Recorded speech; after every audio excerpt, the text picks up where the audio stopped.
संविधान सभा के इस खूबसूरत सेंट्रल हॉल में 3 साल में बहुत से प्रस्ताव, अनुच्छेद और नुक्ते रखे गए, पास किए गए और बिल्कुल अंत में पारित हुई हमारी उद्देशिका यानी प्रियम्बल, जो संविधान में सबसे पहले आती है।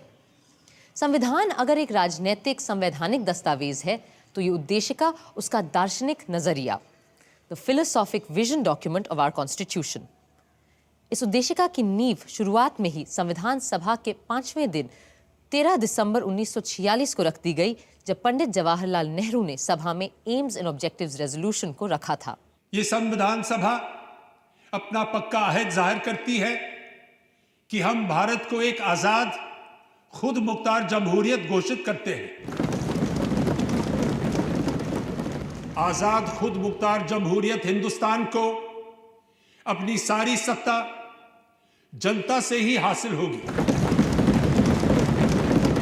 और इसकी गारंटी देते हैं कि भारत के पूरे आवाम को सियासी, सामाजिक और आर्थिक इंसाफ, दर्जे, तरक्की और कानून के आगे बराबरी, विचार, इजहार ख्याल, बयान, राय, धर्म, पूजा, नौकरी, संगत और काम की आजादी, माइनॉरिटीज, पिछड़ों, आदिवासियों और दूसरी दबी पिछड़ी जातियों को माकूल सुरक्षा,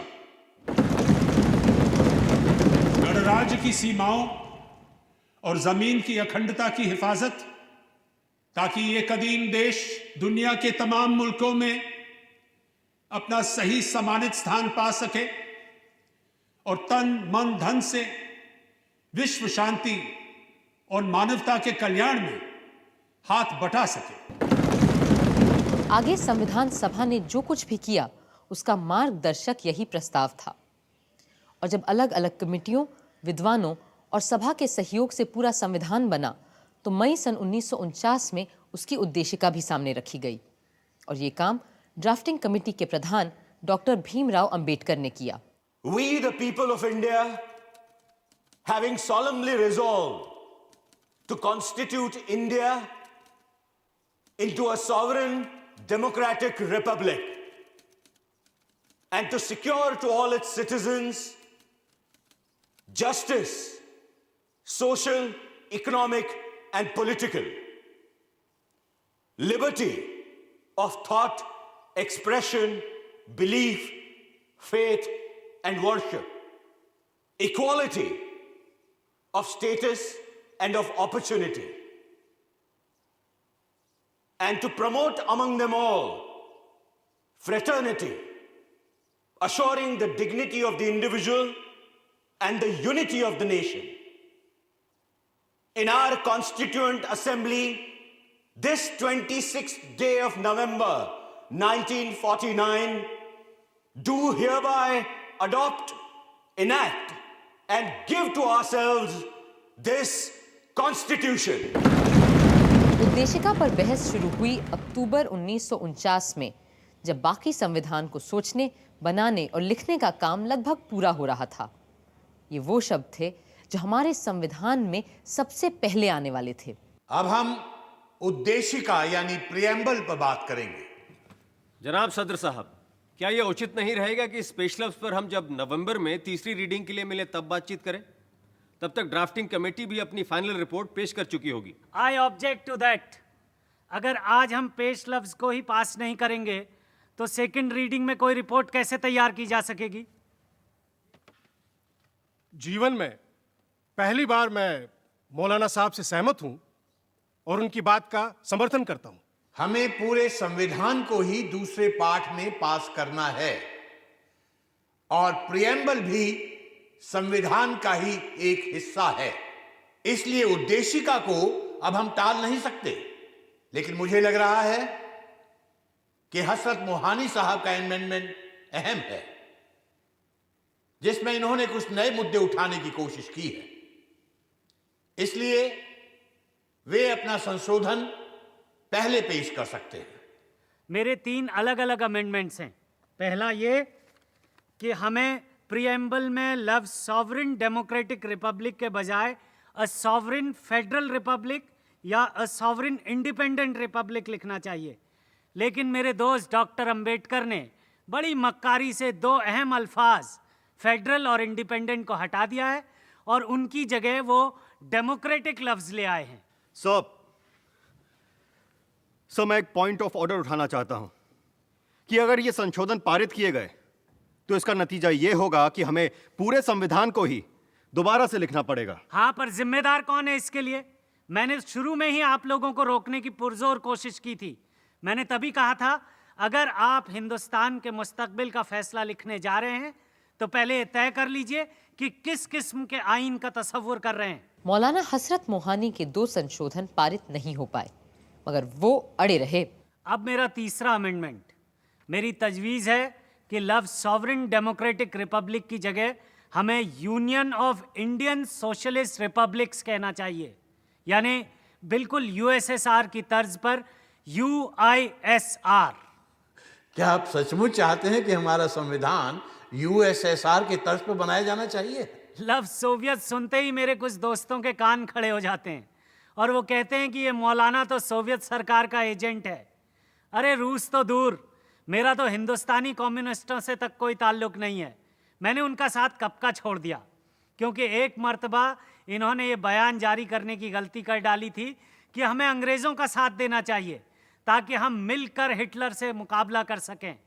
मैंने उसी वक्त कह दिया था, anybody who helps foreign government, specially the British government, under any terms for any motive, I say he is wrong. मौलाना साहब, हम यहां आपकी जिंदगी की दास्तान पर नहीं, हिंदुस्तान के आइन पर बात करने बैठे हैं। आप बस अपने अमेंडमेंट पर बोलिए। जैसा आप मुनासिब समझे। मेरी इस असेंबली से और डॉक्टर अंबेडकर से बस इतनी गुजारिश है कि वो सारी सियासी माइनॉरिटीज़ को उसी हमदर्दी की नज़र से देखें जैसा सोवियत यूनियन ने अपने यहाँ किया है। इसी के साथ मैं अपना अमेंडमेंट मूव करता हूँ और डॉक्टर अंबेडकर से गुजारिश करता हूँ कि वो इसे कबूल कर लें। मौलाना हसरत मोहानी जितने कोमल शायर थे उतने ही तीखे वक्ता, पर उनके बाकी सारे संशोधन प्रस्ताव भी नामंजूर कर दिए गए। मगर दूसरे सदस्य भी आसानी से मानने वाले कहाँ थे, खास करके श्री HV कामत, जो हमारी उद्देशिका में भगवान को ले आना चाहते थे। I move the following phrase to be substituted for the proposed preamble. In the name of God, we, the people of India. Sir, the amendment is already there in the first line. My amendment means, in the name of God, we do this and that. No long speech is needed to commend this motion. Sir, if Mr. Kamat's amendment is accepted, that would amount to compulsion in the matter of faith. Freedom of faith is a fundamental right. According to the Constitution, a man has right to believe in God or not. Therefore, this amendment should be ruled out.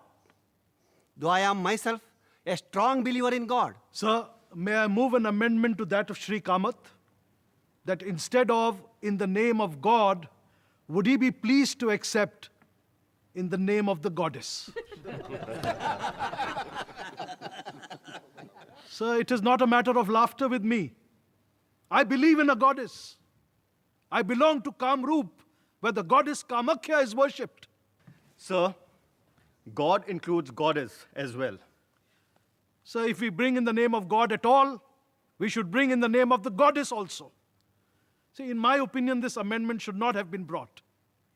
But as it has been brought, this is my point of view. Now I have to put the amendment moved by Mr. Kamath to vote. Mr. President, the flame of God is invoked by every nation upon earth. And God is an impartial entity, and he should be allowed to remain so. With these words, I appeal to Mr. Kamath not to put us into any embarrassment of voting upon God. I claim a division. Sir, I want a division on this question. I also want a division. There is no alternative left to me. Those in favor may raise their hands. Those opposed may raise their hands. No. The amendment is rejected. Sir, this is a black day in our history. God save India. भगवान के अलावा महात्मा गांधी का भी मुद्दा था, जो अपने भक्तों के लिए किसी भगवान से कम नहीं थे। Sir, I beg to move कि उद्देशिका में निम्नलिखित को बदल दिया जाए। सर्वशक्तिमान भगवान जिनके प्रताप और मार्गदर्शन में हमारे राष्ट्रपिता महात्मा गांधी ने देश का नेतृत्व किया और हमें गुलामी से आजादी की ओर ले गए। आई ओपोज द अमेंडमेंट। मैं नहीं चाहता कि महात्मा गांधी का नाम हमारे संविधान में लिया जाए, क्योंकि यह संविधान गांधीवादी है ही नहीं। हमें अपने राष्ट्रपिता का नाम बहुत सोच समझकर ही इस्तेमाल करना चाहिए। ये उनके प्रति सम्मान और प्रेम का ही सबूत होगा अगर हम उनका नाम संविधान में ना ही घसीटें। आदरणीय आचार्य कृपलानी जी की अपील पर मैं अपना संशोधन प्रस्ताव वापस लेता हूं। बात सिर्फ ईश्वर या बापू के नाम की ही नहीं थी। कई लोग बहुत से नए शब्द और विचार उद्देशिका में लाना चाहते थे जो कम महत्व के नहीं थे। हम भारत के लोग भारत को एक संपूर्ण प्रभुत्व संपन्न लोकतांत्रिक गणराज्य बनाने के लिए देश के प्रत्येक नागरिक को निम्न चीजें देने का प्रण करते हैं। 1, जीवन यापन का यथोचित मौका। 2, मुफ्त और लाजमी शिक्षा। 3, मुफ्त दवा इलाज। 4, कंपलसरी मिलिट्री ट्रेनिंग। एक ऊंट और मोटरसाइकिल भी दिलवा दीजिए ना सबको। ये आप प्रस्तावित कीजिए ना। सर, धर्मनिरपेक्ष यानी सेकुलर शब्द को हमारे संविधान में जगह ही नहीं मिली, जबकि हमारे कई राष्ट्र नेताओं ने कई बार इस शब्द पर बहुत जोर दिया है। मैं कहता हूं कि हमें इस शब्द को अपने प्रीएम्बल में शामिल कर देना चाहिए, क्योंकि इससे माइनॉरिटीज के दिल को संबल मिलेगा और साथ ही में वो जो लोफरगिरी हमारे पॉलिटिक्स में घुस आई है वो भी थोड़ी कम हो जाएगी। सर, मैं एक और शब्द पर जोर डालना चाहूंगा और वो है समाजवाद, सोशलिज्म। मेरा पक्का विश्वास है कि भारत का भविष्य समाजवाद में ही है और मुझे समाजवादी समाज में पूरा यकीन है। संपूर्ण प्रभुत्व संपन्न यानी सॉवरेन शब्द हमारी उद्देशिका में आया है, पर आप मुझे बताएं, जो संघ व्यक्तियों का समूह हो वो संपूर्ण प्रभुत्व संपन्न कैसे हो सकता है? इसलिए मैं प्रभुत्व के विचार के ही खिलाफ हूं।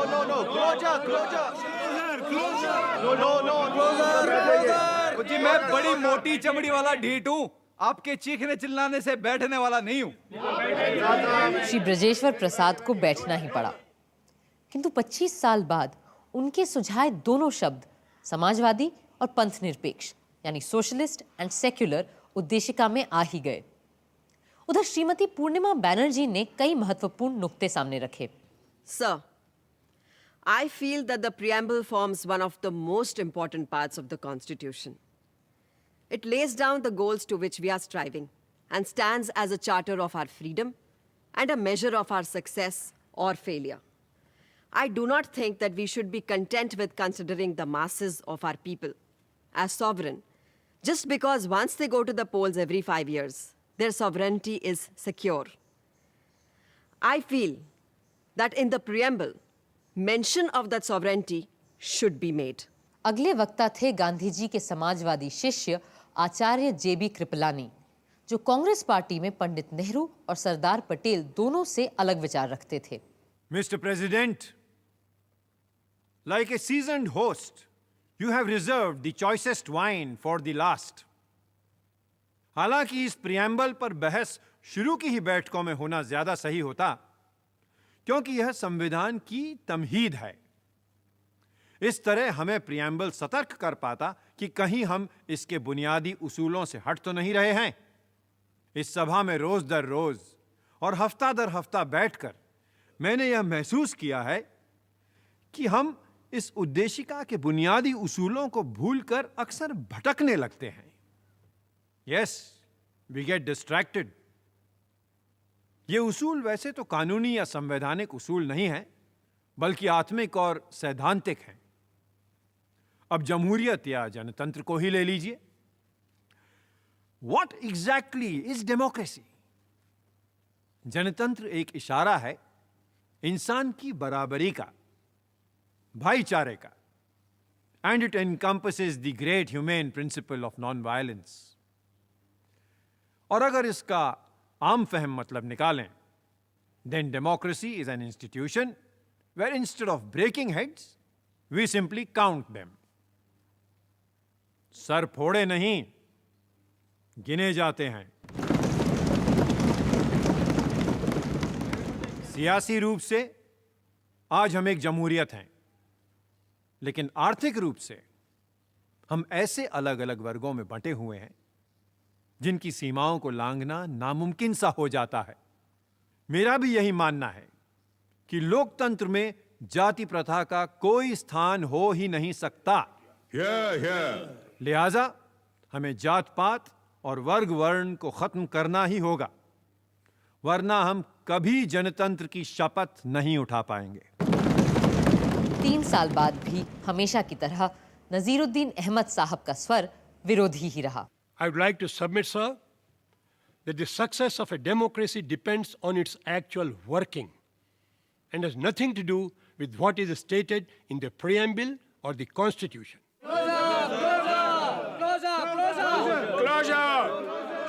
I take it that the closure is accepted. I shall now ask Dr. Ambedkar to reply.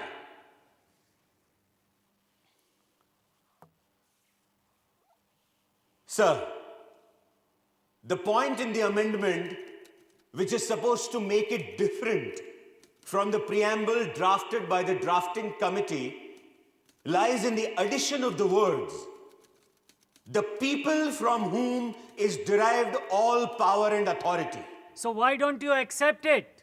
Those members of the House who are worried should not separate the other parts of the amendment from the closing words. We, the people of India, in our Constituent Assembly, this day, do hereby adopt, enact, and give to ourselves this Constitution. Reading it in that fashion. महोदय, कौन सी जनता? भारत की जनता? उनका तो सवाल ही नहीं उठता. यहां केवल संविधान सभा के सदस्यों की बात हो सकती है. I would like the honorable members to consider a portion of preamble of the Constitution of the United States. We, the people of United States, do ordain and establish this Constitution for the United States of America. As most members know, that Constitution was represented by a very small body. So I do not understand, unless a man was absolutely pedantic, that a body of people, 292 in number, representing this vast continent in their representative capacity, can't say that they are acting in the name of the people of this country. Does this preamble embody the desire of the House that this Constitution should have its root, its authority, its sovereignty from the people? It certainly does. Therefore, I am not willing to accept the amendment. और इस तरह doctor Ambedkar के नेतृत्व में काम कर रही drafting committee का बनाया प्रियम्बल पास हो गया और हमारे संविधान का हिस्सा बन गया.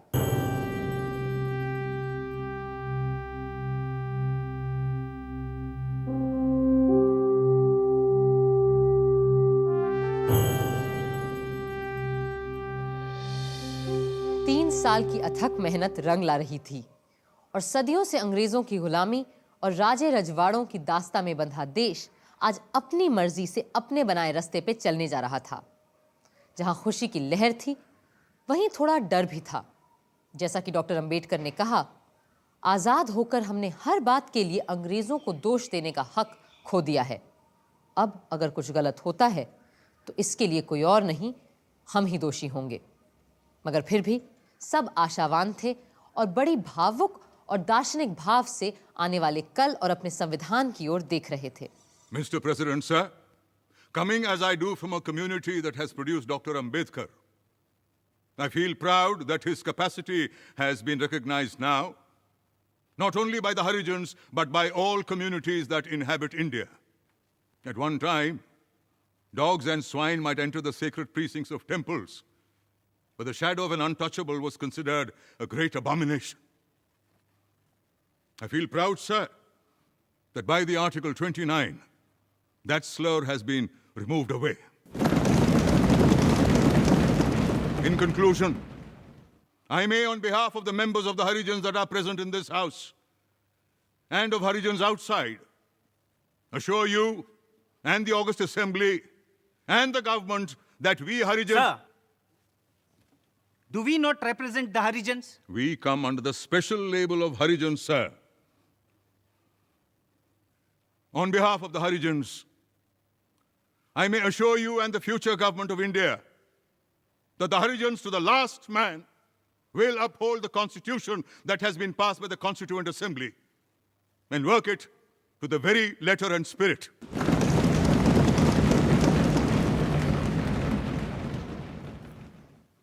Sir, it is something like this.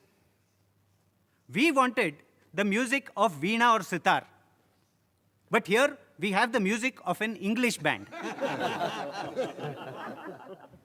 The first and foremost advice which Mahatma Gandhi ji gave in his picturesque language was that the constitutional structure of this country ought to be broad-based and pyramid-like. It should be built from the bottom and should taper right up to the top. What has been done is just the reverse.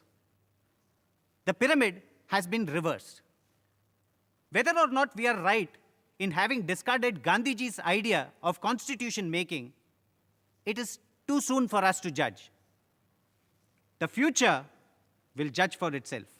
Samajwadi चिंतक professor केटी शाह का संविधान की कई धाराओं से बड़ा विरोध था, फिर भी वो आशावान थे। सभापति महोदय, ये हो सकता है कि हमारा संविधान अपने इरादे और आकार में लोकतांत्रिक हो, पर लोकतंत्र के मंत्र जनता की, जनता द्वारा, जनता के लिए सरकार के आदर्श से हम बहुत दूर हैं।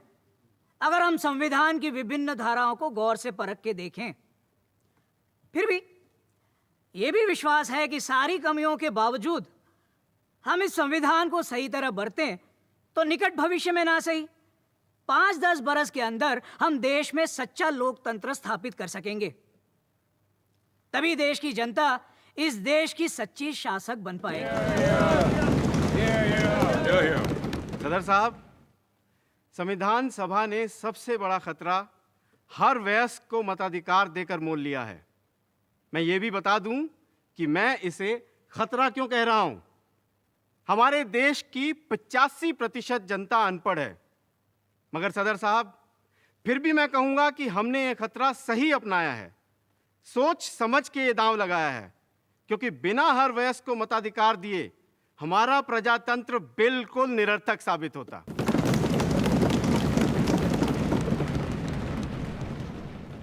Mr. President, sir, so far as this Constitution is concerned, the greatest wonder is that we have finished it. The greatest defect with the drafting committee, however, was that their minds were continually changing. In fact, these changes were so apparent and so persistent and almost of such daily occurrence that these have resulted in many contradictions. I should submit that the Constitution is so badly drafted that it will be a lawyer's paradise. I suppose I must come to a close. I owe some apology to this House for criticizing the the drafting committee in this manner. But thanks are also due to the drafting committee for the troubles that they have been put to. तारीफ और आलोचना का सिलसिला अगले दिन भी चलता रहा, पर संविधान के कटु से कटु आलोचक भी इतने बड़े काम को अंजाम देने वालों की तारीफ ही कर रहे थे। अध्यक्ष महोदय, जो लोग इस बिना पर, इस संविधान पर अपने आपत्ति जाहिर कर रहे हैं कि इसे एक ही पार्टी ने तैयार किया है, मैं सिर्फ यह कहना चाहूंगा कि वे उन प्रोविजंस की ओर ध्यान दें जो संविधान के संशोधन के बारे में फ्रेम किए गए हैं। तब उन्हें पता चलेगा कि यदि वे संविधान को बदलना भी चाहे, अगर यही उनकी मंशा हो और इसके लिए वे जनता की पूरी सहमति भी प्राप्त कर सके, तो पूरा संविधान उलट कर सकते हैं। ब्रिटेन के एक संविधान के बारे में एक फ्रांसीसी लेखक ने कहा है, पार्लियामेंट मर्द को औरत में तब्दील करने के अलावा जो चाहे कर सकती है। और इस संविधान के बारे में मेरा भी ख्याल है कि आने वाले लेजिस्लेटर एक मूर्ख को विद्वान में तब्दील करने के अलावा कुछ भी बदल कर सकते हैं।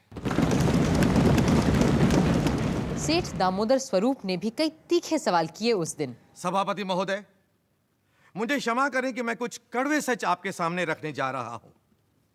इस देश के लोग इस संविधान के पास और लागू हो जाने के बाद भी संतुष्ट और सुखी नहीं होने जा रहे हैं, क्योंकि इस संविधान में लोगों के लिए है ही क्या।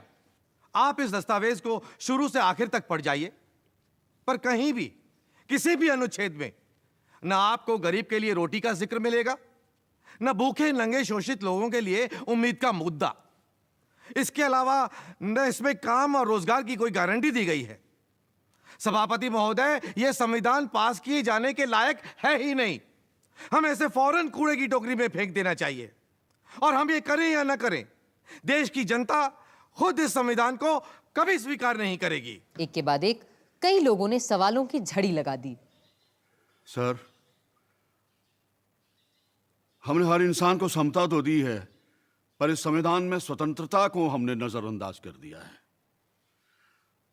मैं यह सोच भी नहीं सकता था कि स्वतंत्र भारत के संविधान में बिना मुकदमे की हिरासत की इजाजत को मौलिक अधिकारों में जगह मिलेगी।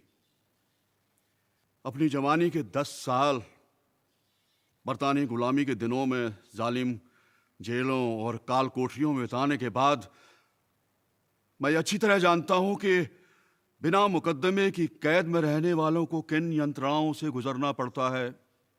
मैं कभी किसी ऐसे प्रावधान का समर्थन नहीं कर सकता। कुछ का कहना था कि संविधान में बहुत सी बेकार की चीजें भी शामिल कर ली गई हैं।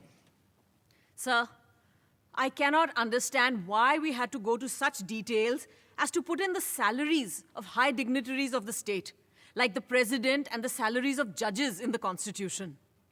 I should like to point out that in the modern world, where money is always changing in value, a sum of rupees 5,000 today may tomorrow be worth only 500 or 5.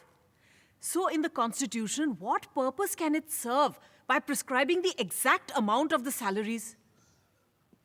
Mr. President, my bitter complaint is that the Constitution is silent about death sentence. I wish we had put in the Constitution that there should be no death sentence. Mr. Chaudhary, you are becoming very serious. I am always serious, sir, but others take me lightly. After all, we are followers of Mahatma Gandhi, who had adopted to some extent the teachings of Jesus Christ. You must not take eye for an eye. You must not take a tooth for a tooth. You must not take a life for a life.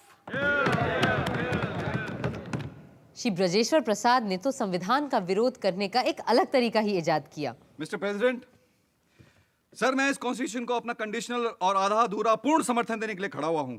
यदि इसमें हिंदी भाषा और अस्पृश्यता उन्मूलन जैसी चीजें ना होती तो मैं इसका समर्थन कर ही नहीं सकता था। मैं केवल इस बात के लिए संविधान का समर्थन करता हूं कि ये यूनिटरी है, पर फेडरलिज्म, सूबों की एनाटॉमी, पार्लियामेंटरिज्म, एडल्ट फ्रेंचाइज और फंडामेंटलाइज का मैं घोर विरोधी हूं। मेरी ऑनरेबल मेंबर से ये अपील है कि वो अपनी बात जरा धीरे धीरे कहें। तूफान महल की तरह दौड़ दौड़ मत जा। जी, मैं धीरे धीरे ही बोलता अगर सदर साहब मुझे अपनी बात कहने का थोड़ा और वक्त देते। खैर, हमारे महान महात्मा गांधी जी खुद विकेंद्रीकरण या डिसेंट्रलाइजेशन के हामी थे। उनके लिए डिसेंट्रलाइजेशन राम राज्य की तरह ले जाने वाला रास्ता था। सिर्फ एक अहिंसक समाज में जहां हर तरह की हिंसा समाप्त हो चुकी हो, हम विकेंद्रीकरण की बात सोच सकते हैं। भाई, मुझे 1-2 मिनट और देंगे क्या आप? बिल्कुल नहीं, बल्कि आप अपना भाषण मुझे दे दीजिए। तो इसे पढ़ा हुआ मान लीजिए।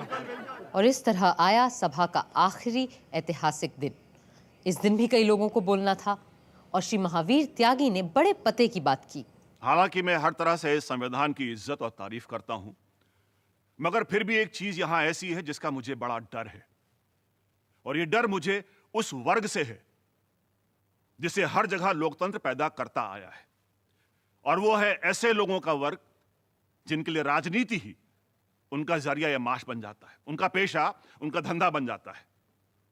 अगर हमारा लोकतंत्र भी ऐसे लोगों के हाथ आ गया जिनके पास और कोई काम ही नहीं सिवाय पार्लियामेंट की मेंबरी और मंत्री बन जाने के, तब तो हमारे लोकतंत्र को डूबने से कोई नहीं बचा सकता। इस बात का मुझे पक्का यकीन है। तजम्मुल हुसैन साहब ने पाकिस्तान के संविधान की चर्चा की।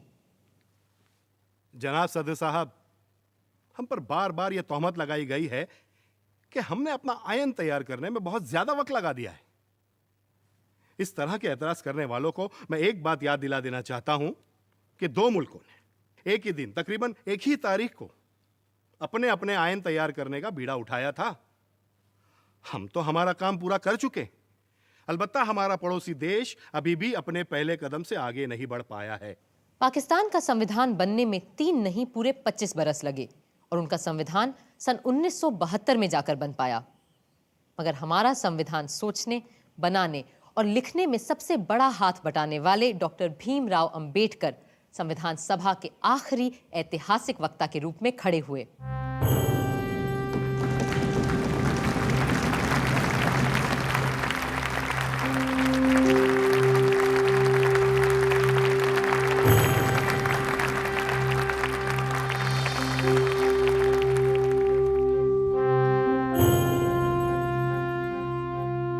Sir, looking back on the work of the Constituent Assembly, it will now be 2 years, 11 months, and 17 days since it first met on the 9th of December 1946. During this period, the Constituent Assembly has altogether held 11 sessions. These 11 sessions of the Constituent Assembly have consumed 165 days. Out of these, the Assembly spent 114 days for the consideration of the draft Constitution.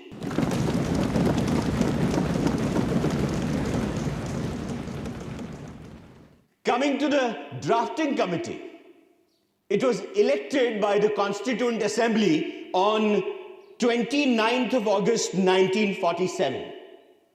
Since August 30th, it sat for 141 days, during which it was engaged in the preparation of the draft Constitution. Mr. Naziruddin Ahmed has coined a new name for the drafting committee. He calls it a drifting committee. Mr. Naziruddin must no doubt be pleased with his hit, but he evidently does not know that there is a difference between drift without mastery and drift with mastery. If the drafting committee was drifting, it was never without mastery over the situation. It was not merely angling with the off chance of catching a fish. It was searching in known waters to find the fish it was after.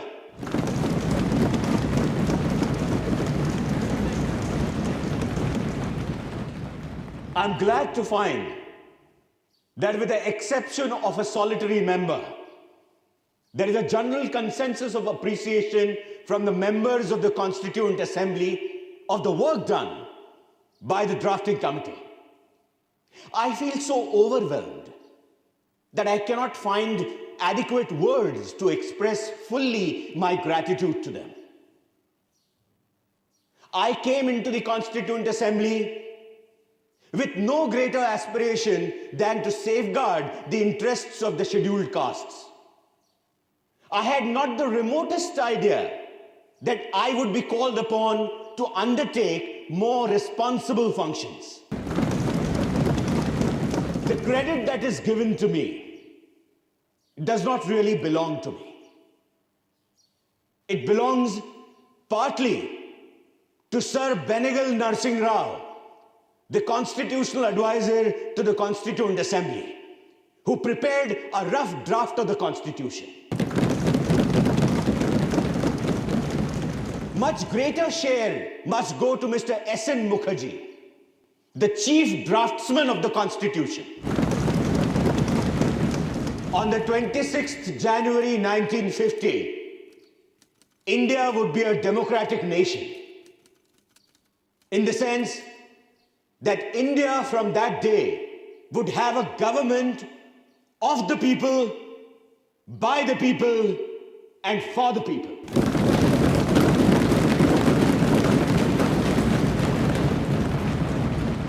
A thought comes to my mind. What would happen to her democratic constitution? Will she be able to maintain it, or will she lose it again? If we wish to maintain democracy not merely in form, but also in fact, what must we do? The first thing in my judgment we must do is to hold on to constitutional methods of achieving our social and economic objectives. It means we must abandon the bloody methods of revolution. It means that we must abandon the method of civil disobedience, non-cooperation, and satyagraha. Where constitutional methods are open, there can be no justification for these unconstitutional methods. These methods are nothing but the grammar of anarchy. And sooner they are abandoned, the better for us. The second thing we must do is to observe the caution which John Stuart Mill has given to all who are interested in the maintenance of democracy. Namely, not to lay their liberties at the feet of even a great man, or to trust him with power which enables him to subvert their institutions. This caution is far more necessary in the case of India than in case of any other country. For in India, bhakti, or what may be called the path of devotion or hero worship, plays a part in its politics unequaled in magnitude by the part it plays in the politics of any other country in the world. The third thing we must do is not to be content with mere political democracy. These principles of liberty, equality, and fraternity are not to be treated as separate items in a trinity. Liberty cannot be divorced from equality. Equality cannot be divorced from liberty. Nor can liberty and equality be divorced from fraternity. On the 26th of January 1950, we are going to enter into a life of contradictions. In politics, we will have equality. And in social and economic life, we will have inequality. In politics, we will be recognizing the principle of one man, one vote, and one vote, one value. In our social and economic life, we shall, by reason of our social and economic structure, continue to deny the principle of one man, one value. How long shall we continue to live this life of contradictions? How long shall we continue to deny equality in our social and economic life? If we continue to deny it for long, we will do so only by putting our political democracy in peril. We must remove this contradiction at the earliest moment, or else those who suffer from inequality will blow up the structure of this political democracy so laboriously built up by this assembly.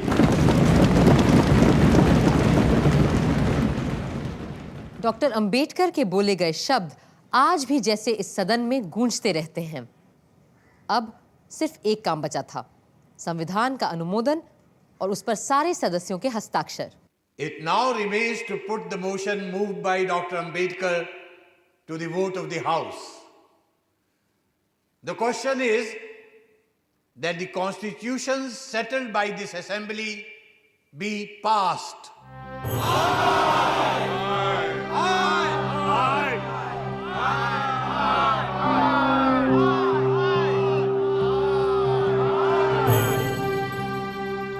motion is adopted.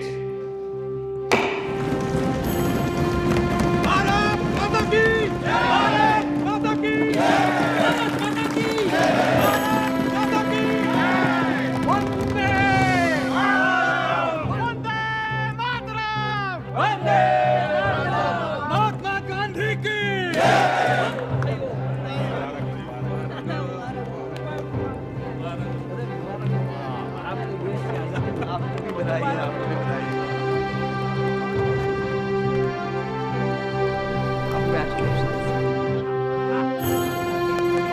Very proud moment. Yeah, they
हम चाहे दुनिया का सबसे सुंदर संविधान क्यों न बना लें, पर वो भी बेकार साबित होगा अगर उसे अमल में लाने वाले लोग ना हुए।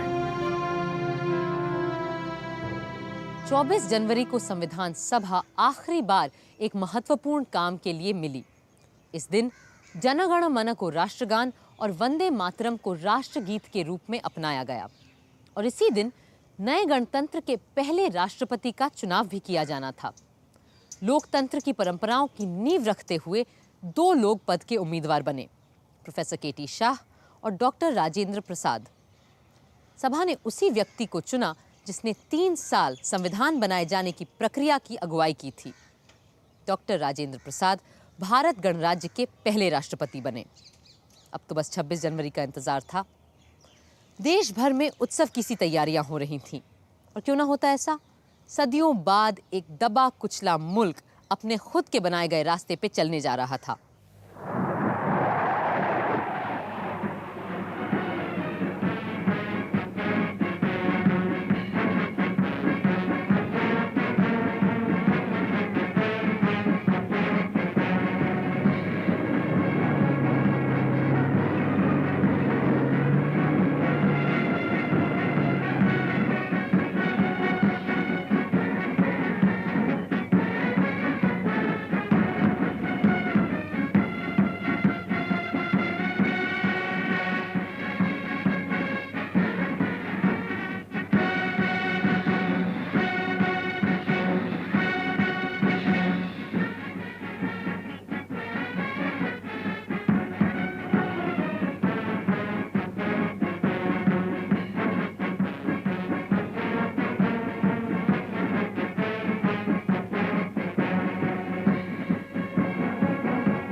संविधान के बनने से लेकर अब तक हमने लगभग 100 बार अपने आईन को बदला है।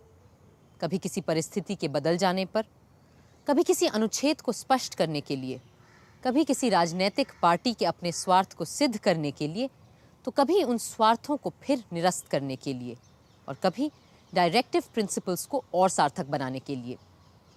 जैसा कि विद्वान ग्रैनविल ऑस्टिन ने लिखा है, equipped with the basic qualifications, attitudes and experience for creating and working a democratic constitution, Indians did not default their tryst to a destiny. यानी गणतंत्र चलाने के गुणों और अपने हुनर, हौसले, हिम्मत की बदौलत हिंदुस्तानियों ने किस्मत से मिलन की लगाई ये बाजी हारी नहीं, जीत ली है।